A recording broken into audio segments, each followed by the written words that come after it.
première séance de plogging.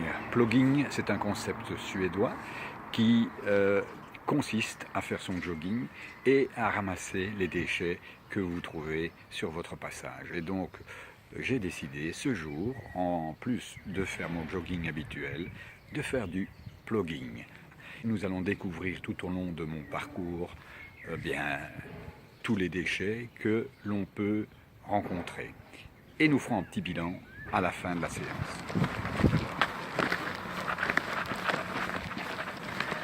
Rue Joseph Wouters, la rue qui connaît la plus forte densité de population, et c'est la seule à desservir toute cette population qui s'est développée dans les quartiers de la rue, sur les roches, sur les sables. De gros problèmes de circulation. Là, je m'arrête. Bouteille en plastique. Alors, la technique consiste tout simplement à faire ceci. Voilà. Et c'est parti.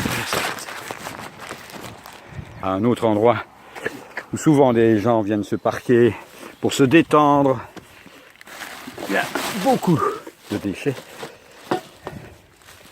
Je termine et je reprends mon jogging en route pour l'orangerie. Je rentre dans le bois, en bas, ce petit chemin qui est le prolongement de la rue des Gorliers. Et je me dirige vers l'orangerie. Ah, voilà, une bouteille. Je m'arrête. Nous sommes maintenant rue l'Orangerie. Et ça, c'est mon parcours quotidien. Et c'est ici le point où on trouve le plus de déchets. Le long de cette route. Jus d'orange, canettes.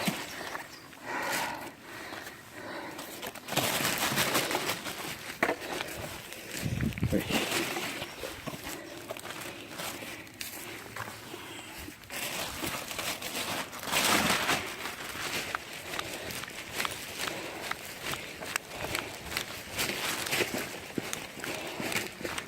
Une canette à l'horizon, et là-bas au loin encore.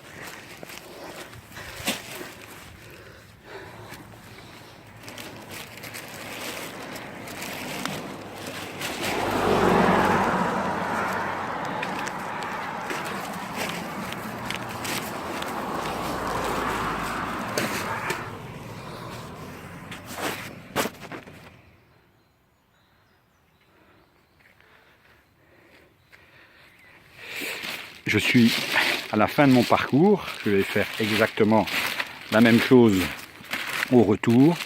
Voilà le résultat de ma pêche sur 2,5 km. Alors essentiellement, si on regarde, ce sont des déchets, on va dire, des boissons, des canettes essentiellement, c'est-à-dire les gens qui pique-niquent, qui boivent au bord de la route ou qui ont bu dans leur voiture et qui jettent ça sur le bord de la route. Et ce ne sont pas... On retrouve le même type de déchets. Il y a environ un demi-sac de crasse. Alors j'en ai retrouvé ici aussi. Alors il y a une poubelle, c'est la seule que j'ai rencontrée sur mon parcours. On peut regretter parce que je ne vais pas mettre le résultat de ma pêche ici dans cette poubelle. On peut regretter qu'il n'y ait pas la possibilité de trier les déchets ici. Et on peut aussi regretter du nombre un peu faible de poubelles rencontrées sur le chemin. Enfin, je terminerai par la vue de cette magnifique drève. Alors c'était une proposition d'écolo que d'exproprier la drève et qu'elle devienne essentiellement communale. La majorité CDHMR a refusé sous prétexte qu'il y avait des utilisateurs privés par rapport à cette drève. Je pense que la majorité ne connaît pas le concept de servitude. Il s'agissait ici de rendre ce magnifique patrimoine de notre commune à la population. Et surtout, la rendre beaucoup plus, encore plus attrayante en aménageant la route, parce que parfois on a plutôt l'impression d'un chemin qui est plutôt laissé à l'abandon, d'où la quantité énorme de déchets qu'on peut y retrouver. Cette fois-ci, je vais faire la course sans m'arrêter et je rentre chez moi pour effectuer mon tri. À bientôt. De retour à la maison, le fruit, 2,5 km, une seule personne, un sac, à peu près 2 kg de déchets. Vous pouvez vous rendre compte des caractéristiques de ces déchets, essentiellement des déchets de boissons, de canettes, de pique-nique en quelque sorte. À bientôt pour de prochaines aventures.